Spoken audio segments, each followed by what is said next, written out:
Nitro Nation is one of the staples when it comes to the mobile drag racing genre. I mean, it's up there with CSR Racing and Racing Rivals. It's really not a surprise seeing how it's made by the same company that made the original drag racing mobile game.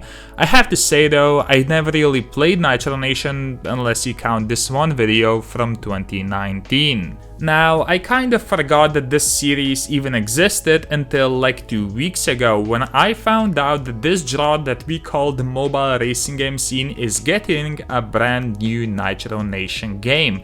Now, it's kind of surprising that I even found out about this because when this game released on October 5th of this year, it sparked absolutely no buzz whatsoever. To put that into perspective, it's been almost 2 months and on the Google Play ranking of racing games, Nitro Nation World Tour is currently at number 54. Forza Customs, which is not even a racing game, is currently at number 5, and CSR2, which released over 7 years ago at this point, is currently at number 46. The numbers do not look good. What does look good though is the game itself. I mean, one would expect that from a game that came out in 2023, and if I'm being honest, the game still doesn't look as good as CSR2, but it's not like the graphics actually matter. The game does look good. What's kind of weird though is that this game is not replacing the original Nitro Nation, it's actually a standalone game.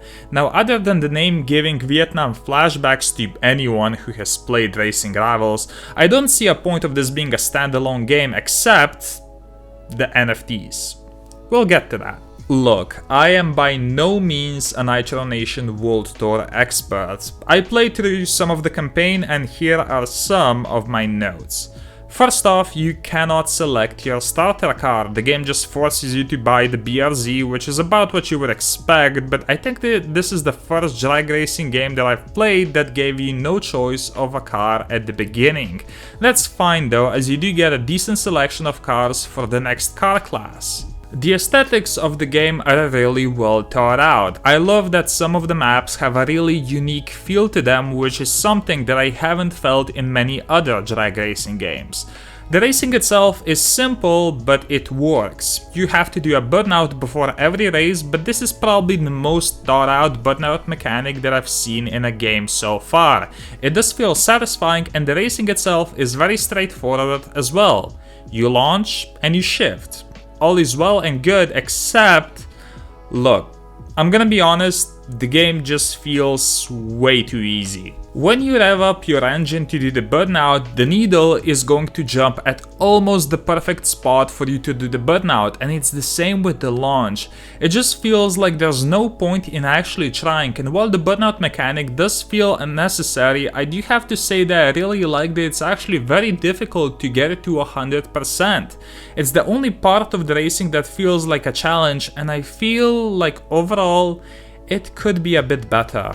Speaking of easy, I do have to talk about the campaign. So, with the BRZ, I completed the entire D-Class campaign by just upgrading the NOS, which the game tells you to do, and I bought one single tire upgrade for the car. That's it. And I beat the entire chapter without one lost race, which is ridiculous. I mean, pairing up very simple racing and the races being so easy to win just makes the campaign seem like a chore. So I skipped that and went straight into multiplayer, which I exited after only one race because the game decided to pair up my starter BRZ with 2 upgrades against an Aston Martin Valkyrie. Yeah, not much point. Look, I don't want to only come across as negative, so let's focus on something that Nitro Nation World Tour does well.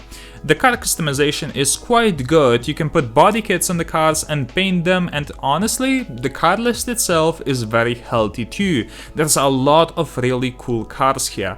There are a bunch of cars that really got me excited, like the TVR Cerbera and the TCR Golf. There's also a decent amount of really sick cars that have been modified by the Doc 75 crew, and this Subaru that I've seen in loading screens is a car that I really want to get my hands on. But when I went to the car shop, I didn't find it. And so, let's talk about the NFTs. The cars that you can buy from the in-game store are not NFTs, but if you get them to a certain upgrade level, they do become NFTs, which means that you can then sell them on the marketplace. Now, I've read through the white paper which details the in-game economy rather well, but with the way the game is currently headed, I think that supply of most, if not all cars in the game is just too high for the demand. Look, you can get upgraded cars from like the lowest car class for around $2 to $3, which is surprisingly decent. This Pagani Zonda Barchetta is on the lower end of the fastest car class in the game, and you can get it for just over $50, which is a lot, but let's say it's reasonable for a super fast car. The problem lies with certain other highly desirable cars. Now, do you remember the Subaru from the loading screen?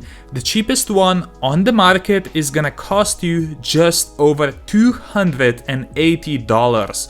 Of course, the prices can change, but there's a lot of other overpriced cars on the market indicating that this is a trend. The other type of NFTs are the workshops, which will give you a lot of other bonuses, like repairing or upgrading your cars quicker. There are different workshop types to benefit different playstyles, which, to be honest, it's a pretty cool idea. But again, these workshops cost anywhere from $5 to over $100 for the legendary stuff. Look, maybe it's just me, but I do not see a point in buying that Subaru for $280, then being able to race it and then selling it, which is probably going to be near impossible to sell since the game is not very popular. And no, this game does not have pink slips, so you can't exactly make a profit by being good at the game either. I know I kinda skipped over a lot of the features that this game has, but those are the ones that we have all seen in these types of games before. I should say that this game does not have a ticket system, but a repair system for the cars, which is really good, and the repairs on the lowest cars do not take very long, so in theory you should be able to race as much as you want. Look, my intention was not to shit on this game. I went in and I was genuinely hoping for this game to be great. And honestly, it does deliver in some ways. I do like the racing even though it's really easy. I like the car list, I like what they're trying to do with the workshops. It's just that some of these NFTs are way too expensive, and this game, while not being bad, it just doesn't feel unique. So personally, I'll just wait until Auto Legends comes out. So, what do you guys think about this game? If you enjoy it, please let me know why I'm wrong in the comment section down below. My name is Jerry, and hopefully I'll see you next time. Take care.